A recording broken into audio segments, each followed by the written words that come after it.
Hi everyone, it's me again. Today I'll answer the question of one person that is watching my video. She's watching the Spanish section, so I believe she'll watch the other one in Spanish. But I'll take advantage and I will invite all of you, either if you have sight problems or if you are family members or friends or if you're just curious about something. Please comment what you think about the videos that we record. Ask some questions, because this way you are helping me to record different topics that might be useful or interesting or entertaining for you. And well, that's the purpose of it, not to help, mainly to help people, no? and the ones that are surrounding us. Well, the question of this person was, how do blind people walk in different houses? Well, let me divide this topic a little bit. Uh, First of all, I was really surprised. I came across an information that there are some white people, some blind people that actually don't use the white cane to walk around, and they're not locked up in their houses. I don't know how they do it. I also know that, well, there's one person that is a friend of my acquaintances, and he also doesn't use his cane.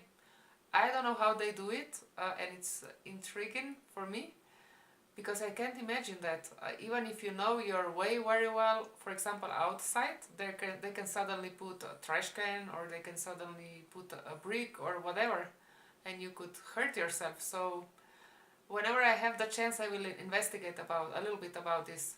But let's say that mainly we use the white canes whenever we go out of our houses. But indoors, in our own houses, we don't use it, because we know our house very well. For example, the house that I'm living right now, I never saw it, or I saw it, well, very little. I really couldn't see it clearly. But since I've been walking here for so many times, I know the distances, I know what I'm supposed to find when I walk. So at my house, no, I don't use the white cane. But anyway, now and then I get some bumps, and I hurt myself a little bit, but it's basically because I get distracted. Well, the first thing that is very important for us that can see is that the people that live with us follow some, so to say, very simple things, which sometimes can be complicated because we are not used to. And there are three basic rules, I would say. The chairs always have to go under the table. I mean, they have to be close to the table. They shouldn't be open. Or how's a better expression, Diego, for that in English? I guess they have to be in their place, pushed in at the table. They have to be at the table. Okay, not being the way they are when someone sits there. Why? Because we have in our mind, we have calculations where to pass by, and if there's the chair that we don't think it would be there, we could hurt ourselves. So that's one of my, so to say, injuries that happen to me now and then. And it happens with my own chair sometimes, if I get distracted and I don't put it to its place. The second rule is, don't leave the things on the floor, because if you step on a marble or whatever, we get a ride for free and we can crash into whatever, and it can have really bad consequences. So don't leave the things lying around at your home if you live with a visually impaired person. And the third rule is, please put things to their places. I know I used to see it wasn't that important. I mean, you could just later on look around and you would find the things. But imagine if I have to, I don't know, cook something and I need something essential. I can spend whole morning caressing my house trying to find the thing that I need to make the dish. So to me, it's really very important that I know where I'll be able to find my things, because or else I cannot find them, or I cannot do something. So I think those are the three basic rules. And well, when we are in our home, I walk. I don't run, because, well, I don't dare to run. Even if everything is on its place, I walk, I would say, normal speed. I mean, I don't like go super slowly, I don't walk super fast. I would say I walk with normal speed.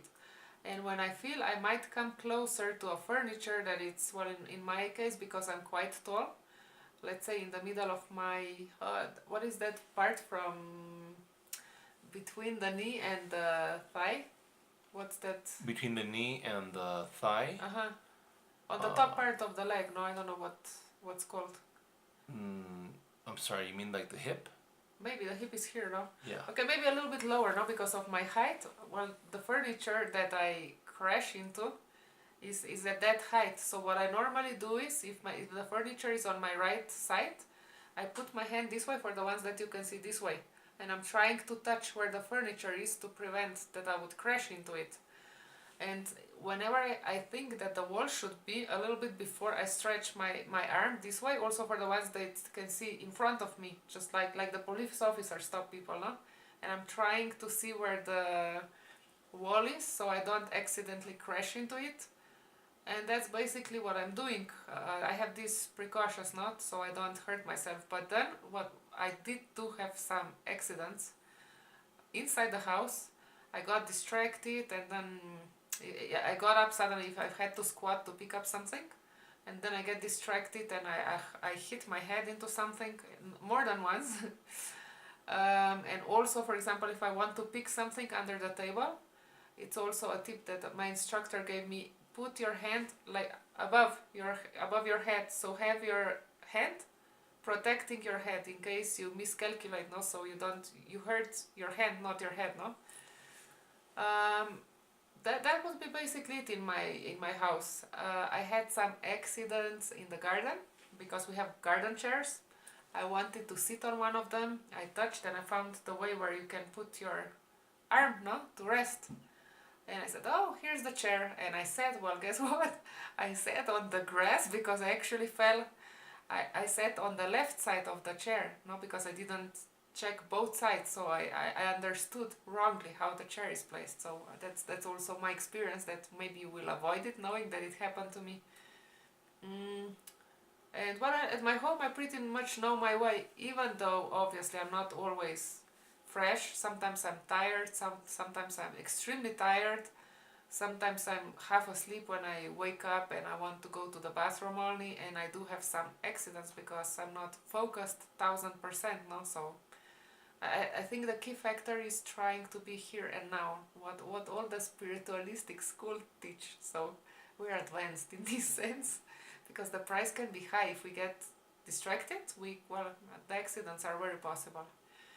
And this person actually asked me, how do you find your way in someone else's house?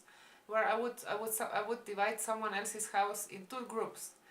The houses that we for whatever reason know from the past, because for example we visited my mom in Slovenia and I still know how the house is, so I knew what I'm supposed to find on my way, and it was easier to find my way. Did you notice that, Diego, by the way? Sorry. Of course, you didn't use your cane. Yes. And well, then there are houses of maybe family members, friends, that you visit frequently. Well, you know more or less how their houses are. And for example, my brother and sister-in-law, your brother Pancho and Nelly, I pretty much know how their house is. So if I need to go to the bathroom, I can go on my own there, no? Right. But I don't move a lot around in those houses, because if you only come for a visit, you sit down, you eat, you talk, you don't go from room to room normally. And then there are houses that you are there for the first time. So what helps me out a lot is if Diego tells me, I don't know, here's the sofa, we're sitting, I don't know, I'll be sitting next to you on your left. Many times he tells me who else is present and where they are sitting. I can't mingle with them on my own because, well, I wouldn't like to crash into the people. But I learned to ask Diego, what, can you please take me with that person? I'd like to talk to that person. Or, I need to express who I would like to talk to. Because if not, it just doesn't happen. I mean, I can do it like I used to do, just get up and go to that person. So that's my only concern. And I ask where the best bathroom is at. And I don't know, I'm not embarrassed and I don't have a problem if I have to go to the bathroom, well, to ask Diego, no, could you please take me to the bathroom? No, but that's the basic thing, that you need to go, no, to the bathroom maybe. And then for example, I was also thinking, when we go for vacations, where there are, for example, in hotel rooms, they're unknown to me. No, I don't know them. So also Diego describes it very well. No, at the door, I don't know, on the left there's one bed, uh, queen size more or less. Then some space. There's a small night table. There's another queen size bed. And then he says, where do you want me to put our suitcases? And we agree on something. Then he tells me about some other possible furniture, about TV, where the bathroom is at, where the shower is at. And I think like the second day, Diego, correct me if I'm wrong, like the second day I get it more or less, no? That's right. That I'm able to go even when, if I wake up, no, in the night, that I can go on my own. And I think my friends that are more, how do you say atrevidos, Dich? Daring. Daring, that are more daring, well, I believe they, even on vacations, they would learn to go out, maybe find a way to a bakery, to a coffee shop or something. I don't do that because, well, I don't like to go out on my own. Anyway, I travel with Lisa and Diego, we always go together, but I believe it's also possible. So if you accompany a person that has visual problems, explain to that person where the people are if it's a get together, explain the person where the bathroom is at, and that, well, the person that is disabled can actually use a cane. There's nothing wrong with it in that house, no? If you don't know it, I think better safe than sorry, no? And well, especially if there is something breakable, some vases on the floor or whatever, mirrors or whatever, no? So we are careful about it. And well, if you travel around or if it's a completely new place, try to explain as much as possible about the things that surround you, because, well, as I said, if you only visit someone, mainly you sit there. I don't think you go from room to room. But if you go for vacations, yes, you do go from bathroom to your room and then outside, and then repetitions help. I hope this video was helpful to you. If you have any questions, any doubts about this particular topic, please leave a comment down there. And also tell me if there's a specific topic that you would like us to record the video. Obviously you can give us likes, they're always very welcome. And don't forget to subscribe to the channel to be notified for free whenever we upload something new. And see you here next Thursday. Bye bye!